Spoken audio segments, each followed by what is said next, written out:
Salutare, dragi prieteni! Retorica revizionistă a lui Trump are foarte mari efecte.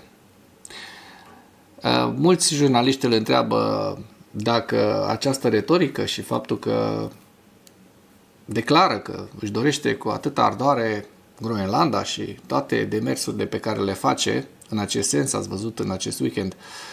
Ați văzut în weekendul acesta l-a trimis pe J.D. Vance la popota americană, s-a făcut de râs, bineînțeles, dar scopul principal al acestuia era să meargă la Nuuk, să se întâlnească cu autoritățile, să negocieze ceva.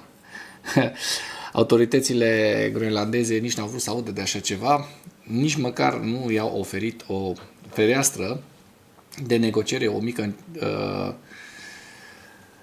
cum să spun așa, o mică scăpare în această tentativă a lui Vance și a lui Trump, bineînțeles că Trump l-a pus să facă această nemernicie, dar întrebat Trump, așa cum veți vedea astăzi, de jurnaliști, dacă această retorică nu încurajează Kremlinul să facă același lucru și nu legitimează Kremlinul să facă acest lucru, acesta ne spune așa seren, nevinovat, că nu.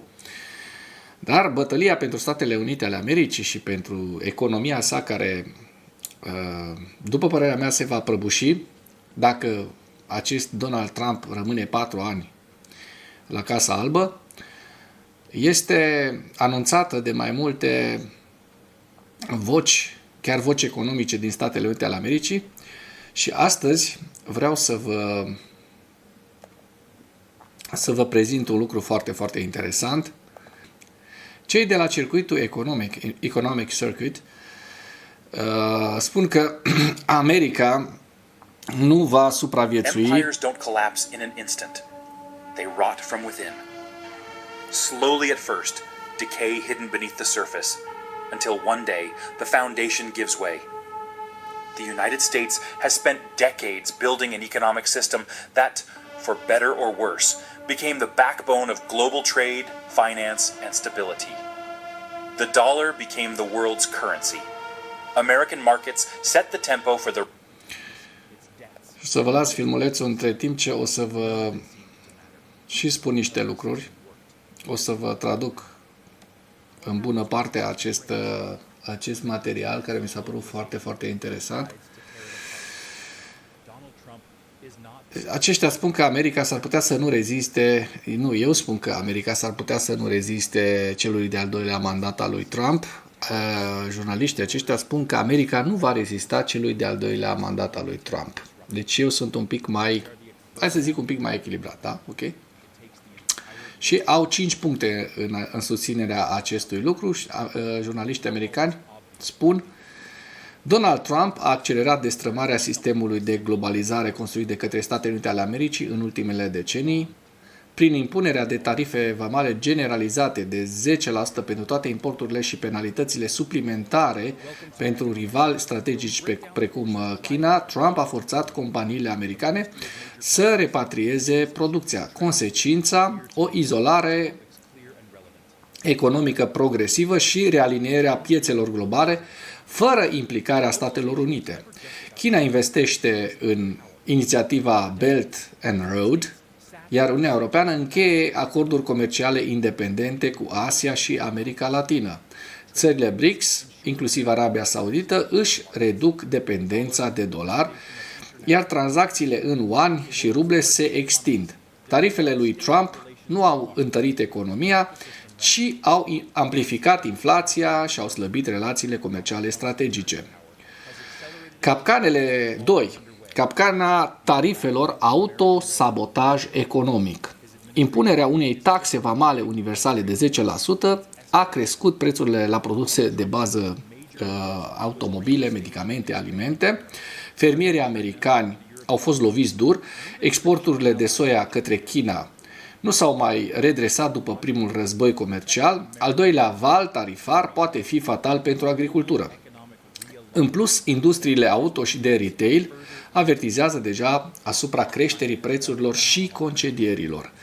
Țări precum Japonia, Coreea de Sud și Uniunea Europeană formează blocuri comerciale alternative. Aceste reconfigurări sunt permanente, nu reversibile în contextul unei datorii publice de peste 120% din PIB. SUA nu mai are spațiu fiscal pentru a salva financiar masiv Statele Unite ale Americii. 3. Spirala datoriei și colapsul bugetar. În timpul primului mandat Trump, datoria națională a crescut cu 7,8 trilioane de dolari, adică 7.800 de miliarde de dolari, cel mai mare salt din istoria SUA. În prezent, datoria SUA depășește 120% din PIB.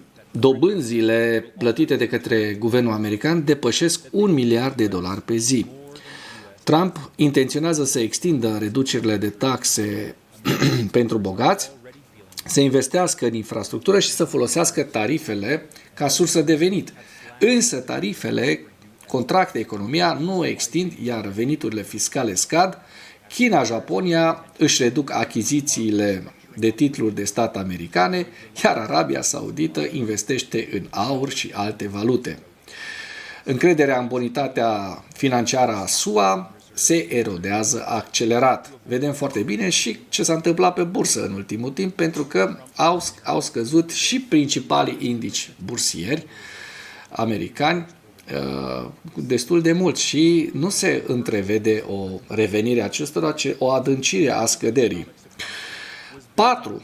Moartea dolarului, sfârșitul unui imperiu monetar. Asta o spun, asta o spun cei de la Economic Circuit, circuitul economic, care este un site american. Deci nu vorbim acum despre o teorie a conspirației făcută din Europa sau eu vă spun aceste lucruri de la mine.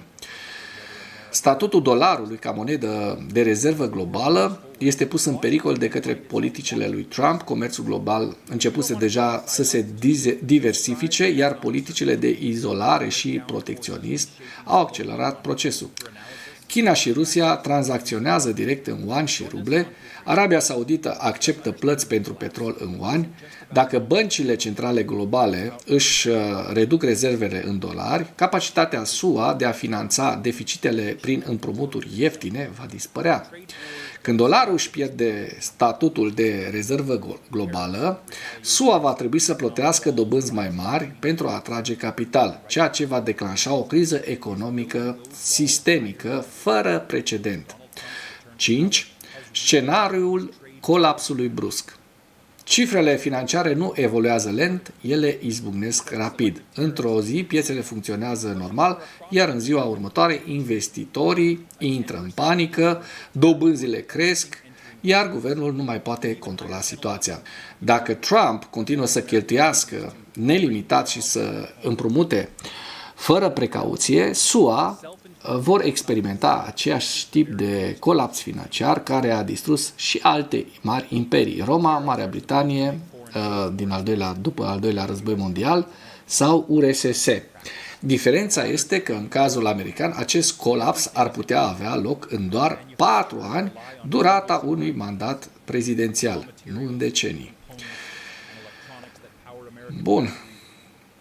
Deci, cam asta e. Și aici aveți întregul material. O să vă las link în comentarii. Giving US companies an edge. But in practice, modern economies don't work that way. Everything is interconnected. Deci am încercat să vă fac un mic rezumat la toate aceste lucruri. De fapt, să știți că materialul este mult mai amplu și o să vă trimit link în comentarii, o să puteți să urmăriți întreg acest material.